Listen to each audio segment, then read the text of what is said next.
Hello, welcome to Just the Tip Tuesday. This video is not related.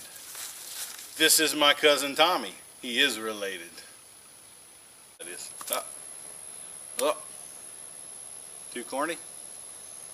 So this episode of Just the Tip Tuesday, we're going to go over 3 of my most commonly used knots. We're going to do the square knot, the sheet bend, and the bowline knot. We're going to show you which conditions and situations those knots excel in, and we're going to describe which conditions and situations they're not very practical to use in. So hopefully we've got some real good information for you and a little bit of entertainment as well. The square knot. The square knot is the quintessential Boy Scout knot. It is used to join 2 pieces of rope together. Probably the most common application that I have in my day-to-day horse world is when I need to tie 2 gates together closed or something like that. One thing that's important to remember, the square knot can be tied on a single piece of rope or between 2 different pieces of rope, but they need to be pretty close in size. So this piece of rope is about 5/8, where this is about 1/2 inch. You can't really get much further apart in size than that, or the square knot will pull loose. Now there are 2 ways to tie the square knot. You can go left over right, right over left, or you can go right over left, left over right. Now I don't associate with people that start out right over left. That's just wrong. Alright, so we're going to do it the proper way. Left over right, and then under. So this is a simple overhand knot at this point. If you can tie your shoes, you can tie this. Now we're going to reverse right over left and through. And now you pull, and you'll see we essentially have 2 loops holding on to one another. Now the important part, once you've done your first overhand wrap, no matter how you did it, you will notice that one side is on top and one side is underneath. Okay? So in this instance, what you're seeing from the camera, the blue rope on the left is on top. If I just keep it on top, that's what's going to form my loop. See, it stayed on top. Okay? That's how you get your 2 loops. If you tie a square knot properly, you'll notice that the ends are running parallel to one another. If you tie this improperly, you put the bottom one on top and you go through and you tie it. This is what we call a granny knot. And you'll notice that the ends now run perpendicular to the rope. This will not hold. It's a granny knot because it is weak. It will come untied on you. So left over right, right over left. Boom, square knot. Quintessential Boy Scout knot. Very handy knot to know. Just for practical purposes, this is a square knot, properly tied, but dissimilar sizes of rope. And watch what happens when you pull. So really important with the square knot that the pieces of rope be pretty much the same diameter.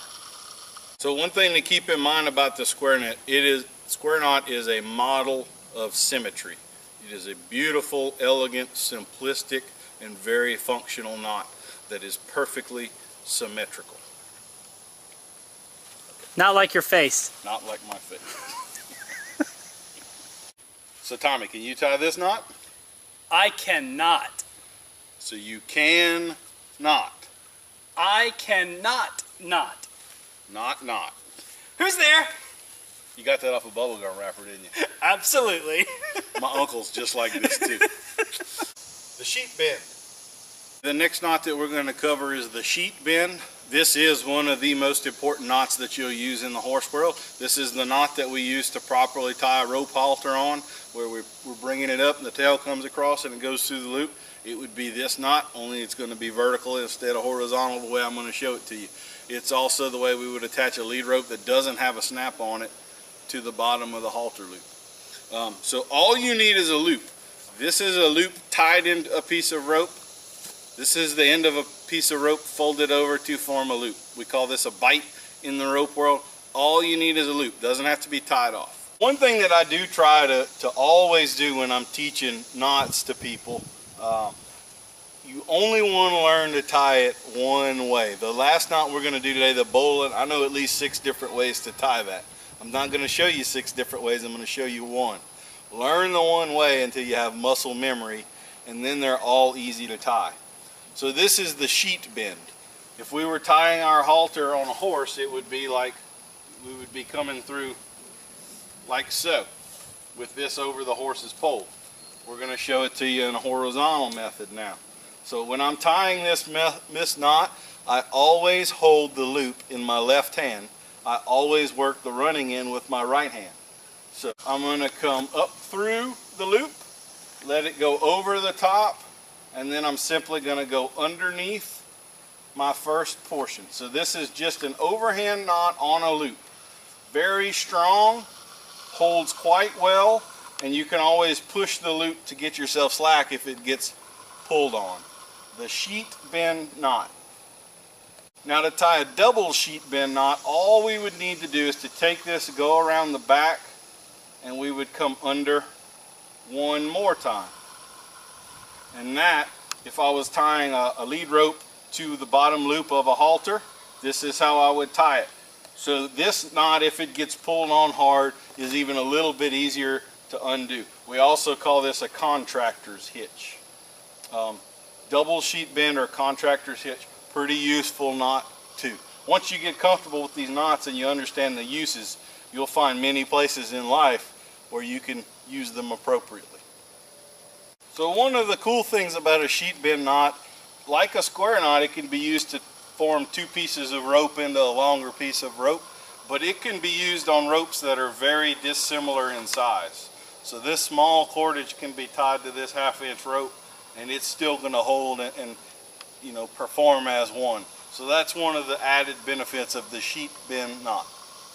Hey Daniel, Yeah, Tommy? did you know that pretzels are not bread? Nice. That is. Oh. Too corny? The bowline or bowline knot. Next we're going to tie the bowline knot. This one comes from nautical applications. It is used primarily as the bowline knot on a boat. It is an extremely strong and tough knot, and one of the great things about it, even after it has been pulled on very hard, you can push down on this loop and make it loose. So probably the most common application that I have for this in the horse world, I will use this to do a makeshift get down rope on a horse. So a get down rope you would put around the horse's neck, but you don't want it to cinch down and choke him. That's one of the things that's great about a bowline. Whenever you tie this loop is going to stay the same size. It will not cinch down and choke. So you can use this to tie a hondo in the end of a lariat. You can use this as a get down rope on your horse where you have the rope around his neck, but you're not going to be able to choke him. If I have to pull a truck out of a ditch or something, this is the knot that I'm going to tie around the truck, because it's going to get pulled on very, very hard, and I will still be able to untie it after it has been. One of the greatest knots I could ever teach you. Now there are about 6 different ways that I know of to tie it. I'm going to show you just one. Master that, and you're going to have it down pat, then you can learn other ways. So Daniel, if you can't choke anybody with that, it's not to be used while watching 50 Shades of Nay! Correct. Not a bondage knot. For the bowline, I always like to have my standing in my right hand and the running in my left hand. You're going to begin by putting an underneath loop in your standing in. So this part is going to be on the underside. If you have that loop flipped, this is not going to work. You're going to come from underneath that loop around the back side of the rope and then back into your loop. And when you pull that down, you're going to notice it's going to have this loop right here. That's one of the key features of the bowline. Both tails are going to be going through this loop at the same direction, and this is going to be a loop that will not cinch down. You can pull really, really tight on that knot. You can always push that loop up and get some slack to untie it. Bowline is a fantastic knot. Lots of applications, extremely strong. Can untie it after you've put a very heavy bind on it.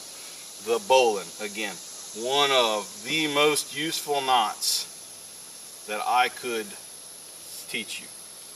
Right there. The knot in the fence. It's inspiration. I mean, it just comes to you. What can you have to? I mean, it's like slapping God in the face if you don't say those things out loud. So you should have filmed that. That would have been good too. I did.